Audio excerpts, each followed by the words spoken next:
No vídeo de hoje a gente vai fazer uma análise em um programa aqui em C++, no Ghidra. A gente vai aprender a identificar estrutura de dados, identificar loops, enquanto a gente faz reverse engineering. E eu vou explicar um pouquinho mais algumas coisas, como funciona o lixo de memória, como funciona a limpeza de memória pelo compilador, e é isso. Vamos começar. Eu vou analisar esse programinha aqui em C++. O que ele faz aqui tem a função main, eu inicio 4 arrays aqui. A primeira array é uma array de inteiros chamada x, ela tem 20 espaços alocados, mas eu só uso 7 aqui. Segunda array é uma array de strings, alocado 10 espaços. Terceira array é uma array de inteiro também, só que ela não foi inicializada, ela só foi declarada. E a terceira array é uma array de caracteres, que também tem 10 espaços, mas eu só uso 3. E aqui embaixo tem 4 loops para printar todos esses arrays. Se eu rodar, vamos ver o que acontece aqui. Esse mesmo código aqui, vou rodar ele. Se a gente olhar aqui, ó, a gente pode ver a primeira array não inicializada, que é essa daqui, ó, primeiro loop. O que ele faz? Deixa eu pegar aqui. Ele printa primeiro 2 zeros, depois printa vários números aleatórios. Ó. Vocês podem ver que eu não inicializei, não coloquei nenhum valor dentro dessa array, e mesmo assim ele printou vários números que não faz nenhum sentido. E se eu rodar de novo, ele vai printar outros números aleatórios, dessa vez número negativo. Toda vez que eu printar, ele vai me dá um número aleatório aqui, vocês podem ver. Aqui na segunda array, que foi inicializada, ela printou os 7 primeiros números, que eu declarei aqui, e depois printou vários zeros, certo? Aqui na terceira array de strings, ela printou as duas strings que eu coloquei, depois vários espaços vazios. E aqui na última array também, os 3 primeiros caracteres, e depois espaços vazios. Vamos entender primeiro por que essa array aqui que não foi inicializada, ela está printando valores, mesmo não tendo nenhum valor dentro dela. O que acontece aqui se chama lixo de memória, tá? E o que acontece com esse lixo de memória? Aqui está um mapa da memória RAM, como funcionaria como uma representação gráfica da memória RAM. E quando eu rodo um programa, ele vai consumir espaço de memória RAM. Isso aqui é durante a execução. Certo? Lá rodando o meu programa. Ou esse aqui também. Esse mesmo programa, quando eu rodo ele, ele acessa a memória RAM também. Eu estou aqui, eu estou usando o programa. Quando eu termino de usar esse programa, acontece o seguinte. Deixa eu remover isso aqui. Terminei de usar o programa. Acontece que após eu terminar de usar, ele vai gerar, o sistema operacional não vai se encarregar de limpar essa memória. Então vão sobrar alguns resquícios do programa enquanto ele estava rodando. Certo? Então rodou, consumiu espaço de memória RAM, depois quando ele parou de rodar, alguns valores que estavam dentro dele não foram limpos, e fica lá esses resquícios. Esses resquícios são o que a gente está vendo aqui, ó. São esses números aleatórios, certo? Então esses números aqui podem ser de algum programa que estava rodando e eu fechei, ou pode ser desse mesmo programa aqui, que eu estou rodando agora. Por exemplo, eu abri uma guia no Firefox, daí eu fechei essa guia e o que sobrou no espaço de memória foi isso daqui, ó.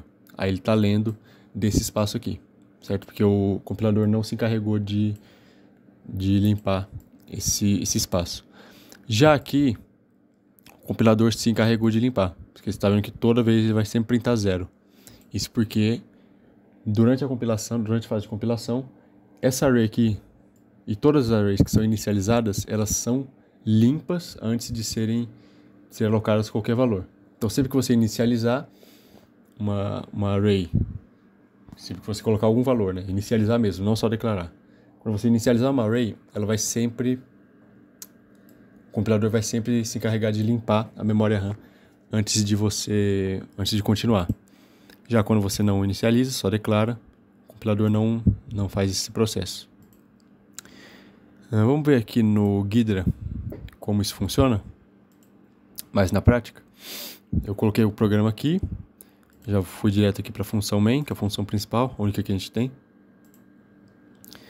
Eu vou descer aqui, que começa de fato a nossa função. Aqui primeiro, essas duas instruções aqui, ele está movendo o base pointer e o stack pointer para o mesmo lugar, certo? Então, push, está colocando o base pointer no começo da stack e colocando o stack pointer também no começo da stack, já que não tem nada rodando, não tem nenhuma outra função, não tem nada mais empilhado no nosso stack, esse aqui é o ponto zero da nossa stack.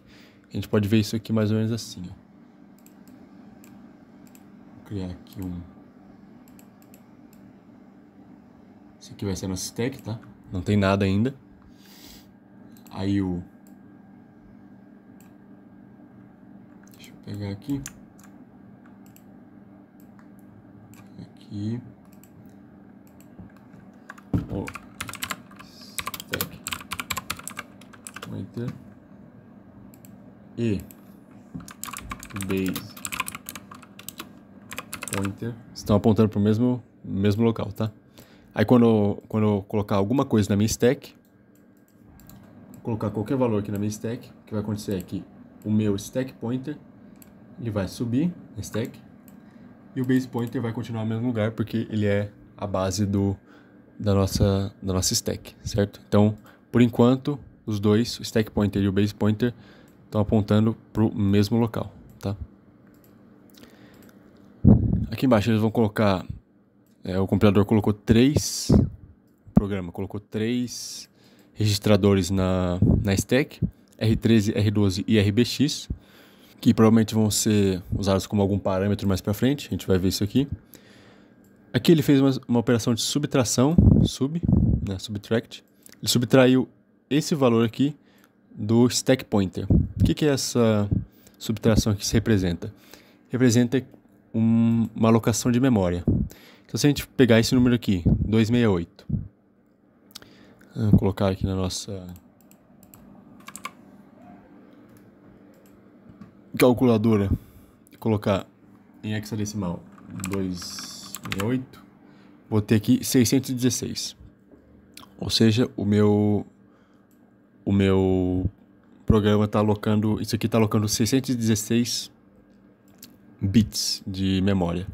Tá? Então 616, se eu colocar aqui na calculadora normal, básica, 616 dividido por 8, são 77 bytes, tá? Então aqui, ele está alocando 77 bytes de memória.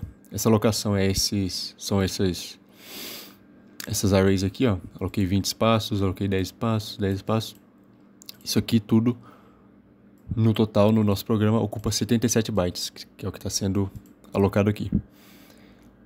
Passando aqui para baixo, a gente tem um XOR, uma operação de bitwise, né? É uma operação XOR, que ele vai estar zerando o registrador XMM0. Certo? Por que ele está zerando? Porque logo aqui embaixo ele vai estar movendo esse valor, vai estar movendo o valor 0 para dentro desses espaços de memória aqui. E por que isso? Porque o que ele está fazendo ele está zerando todos os espaços que a gente vai usar. Então, essa operação aqui, ó, de move APS, o valor daqui, o valor XMM0, para dentro desse endereço de memória, quer dizer, ele está zerando todo o espaço, todo aquele bloco de memória de 16 bits. Tá? Então, porque aqui, esse operador aqui, ele opera em 16 bits, tá? Então, esse registrador, na verdade, ele opera em 16 bits. Ele representa 16 bits, na verdade. Então, quando eu movo isso aqui para dentro desse espaço, desse endereço de memória, eu estou zerando os primeiros 16 bits. Aí aqui mais 16 bits, aqui mais 16 bits sendo zerados, por aí vai. Então, esse processo aqui é o processo que faz isso daqui, ó. que zera toda a nossa array. Então, no começo, antes de qualquer operação, isso aqui é tudo zero, todos esses números aqui são zero, porque todos são zerados por esse registrador aqui, ó, por essa operação aqui. O que dá pra gente olhar aqui mais? A gente consegue olhar aqui esse XMM Word Pointer. O que representa isso aqui? Isso aqui quer dizer que ele está movendo 16. Ele está trabalhando com 16 bits. Isso, 16 bits. Certo? Aqui de Word, esse Double Word, quer dizer que ele está trabalhando com 4 bits e por aí vai. Eu vou deixar na tela aí ou na descrição um pouquinho mais sobre essas nomenclaturas aqui. XMWord, DWord, BWord. Eu vou estar deixando aí um informativo para vocês. Então aqui ele zerou tudo. Zerou todos os espaços de memória que a gente vai usar. Aí aqui embaixo ele está movendo os valores para as nossas arrays. Então a primeira array que eu declarei foi a de, aqui ó, essa aqui, de números inteiros e foi inicializada. Tem o número 1, 3, 5, 7, 10, 34 e 92. Aqui ele está movendo para dentro desse espaço. Número 1, 3, 5, 7, 10, 34 e 92. Só que esses últimos aqui estão em hexadecimal. Certo? Então aqui ele está... Esse aqui ele está fazendo a operação de colocar dentro da nossa array os números que eu declarei. Aqui a gente pode ver de Word, ele está movendo 4 bytes, certo? Então, move. Então, eu vou mover 4 bytes para esses... eu vou mover para esse endereço aqui, ó, para esse endereço aqui, 4 bytes, certo? Vamos ver o número 1. Por que 4 bytes? Porque o inteiro, o int, um dado do tipo int, ele ocupa 4 bytes na memória. Tá? Então, por isso que eu tenho que mover 4 bytes. Aqui mais 4 bytes, porque também é um número inteiro. Aqui 4 bytes, porque é um inteiro. Aqui vocês podem ver que o índice ele começa 0 e volta para o 0. Isso porque aqui ele está trabalhando com os blocos de 16 bits, certo? Então, esses primeiros 4 números aqui vão ocupar os 16 bits, certo? Então aqui são 4 bits, mais 4 bits 8, mais 4 bits 12, mais 4 bits 16. Aí descendo para cá, volta do começo, aí 4 bits, 8 bits, 12 bits, aí acabou, porque eu só aloquei esses números aqui, certo? Esse aqui. Bom, aí descendo aqui, a gente tem aqui agora que eu já aloquei, agora que o programa já alocou todos os nossos endereços dentro, todos os nossos valores dentro da array, da primeira array. Vamos descer aqui, que agora ele vai começar a alocar os valores da segunda array. Então aqui, ele vai carregar para dentro desse endereço aqui, para dentro do RBX, esse valor aqui. A gente não sabe exatamente para que serve ainda, agora, mas muito provavelmente, se a gente clicar aqui, ó, a gente vai ver que ele é um parâmetro, certo? Então esses números aqui, que a gente não sabe exatamente para que serve, não tem uma lógica muito exata, provavelmente eles são parâmetros, como é o caso aqui, certo? Aqui ele está chamando aqui string, a função string, né? Que é uma função externa, não é uma função embutida da linguagem assembly, uma função do C, da linguagem C. Então ele vai usar o standard string, aí ele vai passar 3 parâmetros aqui, parâmetro 1, a nossa string e outro parâmetro, certo? Então esse aqui, ele está carregando o primeiro parâmetro, a gente não sabe ainda para que serve. Esse aqui, ele está movendo número 9, isso aí, número 9 para dentro desse registrador aqui, acho que para o endereço menos significativo do R12. Esse aqui também provavelmente é algum parâmetro. Aqui está definindo também mais algum tipo de parâmetro, já que não tem muito, na verdade esse aqui pode ser um endereço de retorno, certo? Porque arrayx O registrador RX geralmente armazena endereço de retorno, essas coisas. E que ele vai estar movendo keyword, se não me engano, são...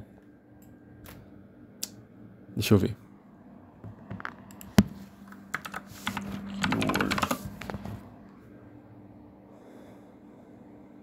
Aqui. Keywords são 8 bytes, tá? Então aqui ele vai estar movendo 8 bytes, vai estar movendo do ArrayX, vai estar movendo 8 bytes do registrador ArrayX para cá. Então se a gente for fazer uma visualização gráfica, vai estar mais ou menos assim. Deixa eu pegar aqui. Aqui, ó, se a gente for olhar aqui, deixa eu ver se tem uma representação boa aqui. Aqui, ó. Então, quando a gente está movendo 8 bytes do registrador ArrayX, a gente está movendo todos os 64 bits, certo? Então, a gente está movendo todo o endereço de memória, todos os valores que estão dentro do ArrayX para dentro desse endereço de memória. Aqui, 2 nops, no operation, então não vai fazer nada. Aqui ele vai estar movendo esse endereço aqui para dentro do ArrayX. Isso aqui provavelmente é alguma coisa relacionada a string, ó, relacionada à chamada externa da string. E aqui ele vai estar finalmente movendo para dentro da nossa array a string hello. Vocês podem ver aqui, ó. Está movendo para dentro do registrador ESI a string, o S para representar a string, que o nome da string aqui provavelmente algum espaço de memória, alguma coisa assim. Aqui embaixo, vamos ver o que ele está fazendo aqui. Aqui ele está movendo mais algumas coisas que provavelmente vão ser usadas como parâmetro também. Aqui ele está chamando a função string, que é uma função externa. Que a gente pode ver aqui mais embaixo, ó. External standard string, certo? Então porque não é uma função da linguagem assembly. Aqui ele vai estar fazendo o mesmo processo, ó. Vai estar carregando os parâmetros, alocando um bit no registrador R12, e aqui vai estar também colocando a nossa segunda string array. Aqui vai estar chamando de novo. Não chamando de novo, não. Aqui que ele já alocou os dois. Agora que ele já colocou as strings no nosso array, ele vai começar os loops, certo? Então aqui o primeiro loop é esse aqui. A gente pode ver aqui, ó. Esse for aqui. Como é que a gente identifica um loop num disassembler? Primeiro vai ter o código aqui do lado, né, na visão descompilada. Ou se você quiser olhar diretamente no código, você vai perceber aqui, ó, que ele vai sempre testar ou comparar um valor e fazer um jump. Ele vai fazer um jump para o começo do nosso loop. Então vai ser assim, deixa eu ver, tem um loop aqui mais embaixo que mostra melhor. Essa setinha aqui, que está apontando para cima, ela está apontando exatamente para o começo dessa função aqui, dessa label. Essa label aqui, ela é na verdade o loop, né? Não editar label.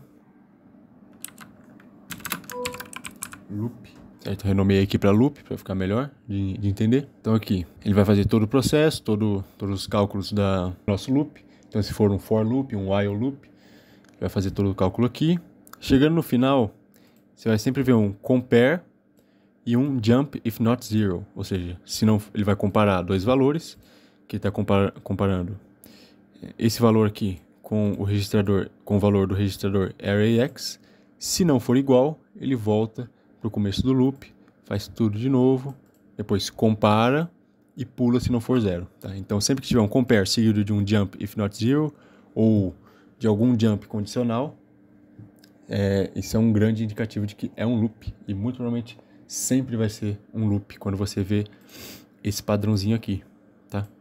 Olhando um pouco aqui na visão do descompilador, pode ver aqui, deixa eu pegar aqui nossa primeira array, não está aparecendo, tá?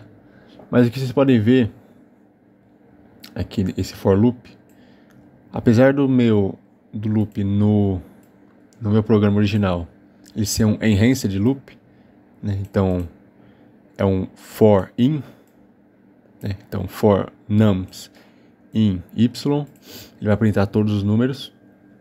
aqui no descompilador ele fez o for loop normal. Então aqui eu posso renomear para i. Esse aqui seria o contador. Counter. Esse aqui seria o número que a gente está querendo comparar, né? Então pode ser o array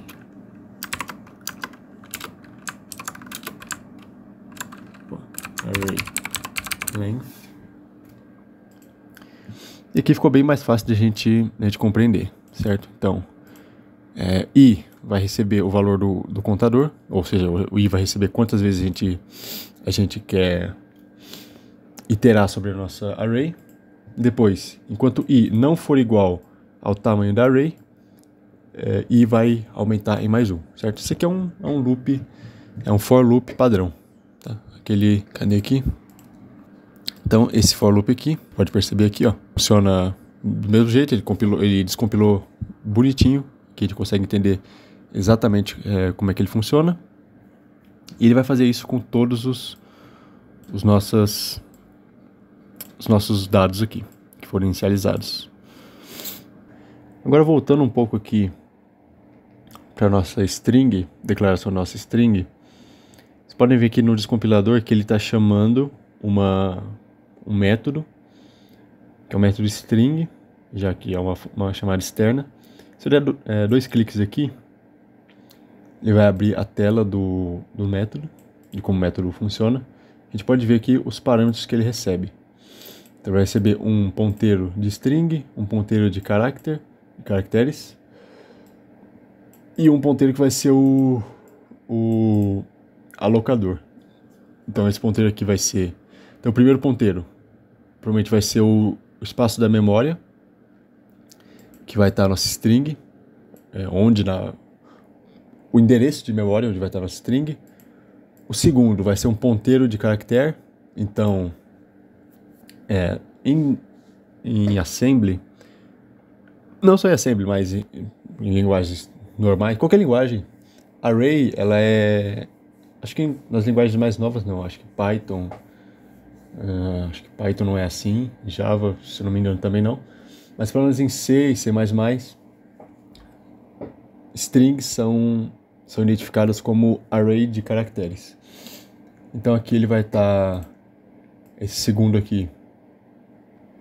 parâmetro, que é um ponteiro de caractere, provavelmente não, ele vai estar identificando cada caractere dentro da nossa array de caracteres, que isso aqui é para definir a nossa string. E o último aqui vai ser o alocador de espaço na nossa memória. Então vamos voltar aqui. Então aqui você pode ver que ele recebe, o primeiro parâmetro é o local 248, que é esse aqui. Então esse espaço aqui, ele está movendo, esse espaço aqui que ele está movendo, que o programa está movendo para dentro do RBX, na verdade é o endereço da nossa string. Então a nossa string fica nesse endereço. A string é essa daqui, string hello. Esse negócio aqui, esse espaço que ele está movendo é o tamanho que vai ser alocado para nossa string, certo? Então ele vai mover. Então esse aqui é o endereço, esse aqui é a string, esse aqui é o espaço que a nossa string vai ocupar na memória. Aqui embaixo a mesma coisa. O local da string, a string em si e o espaço a ser alocado. Bom, aqui você pode estar se perguntando por que o endereço ele tem que estar dessa maneira aqui, ó, desse jeito aqui, RBP mais local 108 índice 0. Isso para vários, isso você pode ver em vários locais do código descompilado. Isso aqui é o offset de memória, ou seja, vai ser o deslocamento que vai ser feito na memória. Então, aqui, se eu for pegar, por exemplo, esse espaço aqui, ó, esse endereço aqui de memória, o que seria o offset? Offset seria o deslocamento de algum espaço na memória. Então, começar, deu 4 bytes na memória, 4 bits, 4 bytes. Aqui, esse aqui vai ser o cálculo do endereço. Esse aqui, na verdade. Esse aqui é o valor que vai ser movido para dentro desse local aqui de memória. E esse aqui vai ser o cálculo que vai ser feito para a gente saber onde que vai ser alocado. Então, em resumo, o cálculo vai ser o base pointer mais o 12º elemento da nossa array. Aqui, 108 é um endereço, tá? Endereço da array na nossa stack. E 12 é o índice da nossa array. Então a gente vai calcular o valor do índice vezes o valor que vai ser alocado, que no caso é 4. A gente sabe que é 4 porque é um dword. Ou seja, esse número aqui vai ocupar 4 bytes dentro desse endereço aqui, ó. Dentro do 12º índice da nossa array. Se for vou fazer uma tabelinha aqui. Aqui, esse aqui vai ser o índice 0, vai ser de 0 ao 4. Esse aqui vai ser o índice 4, que vai ser do 4 ao 8. Esse aqui vai ser o índice do 8, que vai ser do 8 ao 12. Esse aqui vai ser o índice 12, que vai ser do 12 ao 16. Deixa eu apagar esse daqui. Nessa instrução aqui, vou estar movendo para o 12º índice, ou seja, esse daqui. Deixa eu mudar a cor. Esse daqui. Vou estar movendo 4 bytes para dentro desse endereço aqui. Então eu vou ocupar esse endereço inteiro. Então vou ocupar aqui inteiro com 4 bytes. Esses 4 bytes nada mais são do que esse número aqui, ó, número 7. Então esse espaço aqui vai ser ocupado com o número 7, beleza? O offset nada mais é do que o valor base mais deslocamento que eu vou precisar fazer na memória para poder acessar esse espaço. Já que a gente não acessa, em Assembly a gente não acessa alguns espaços diretamente. Alguns precisam fazer esse cálculo aqui. Mas geralmente quem faz isso é o compilador. A não ser que você esteja programando algo muito específico em Assembly, geralmente você não vai usar esse offset aqui. Geralmente, na verdade, você pode usar mais para fins de estudo, ou se você estiver programando alguma coisa que requeira isso. Mas assim, para iniciante, bem para quem está começando em Assembly, essas coisas, você não vai, se quiser programar alguma coisa, normalmente você não vai precisar usar o offset ainda, tá? Mas é bom saber como ele funciona mais ou menos. E o vídeo de hoje é isso. Se pegar aí, legal a aula de hoje. E eu não parei com o canal. Eu só tô meio ocupado ultimamente, mas eu tô estudando também bastante e eu quero tentar trazer conteúdos mais completos para vocês. Sentindo que esses últimos vídeos não estão sendo muito completos, estão sendo um pouco vagos. Trabalhando em um projeto mais completo, eu vou tentar focar mais na qualidade dos vídeos do que na quantidade. Então esse vídeo aqui foi um pouco mais curto do que os outros, foi mais uma aula para não deixar o canal muito parado. Eu quero só avisar vocês que eu não vou estar postando tão frequentemente assim. Vou postar normal, só que vai ser os vídeos vão ser um pouquinho mais espaçados, porque eu quero trazer um conteúdo mais completo e mais bem produzido para vocês. Então, é isso aí por hoje. Até o próximo vídeo que eu vou lançar daqui a algum tempo. Falou!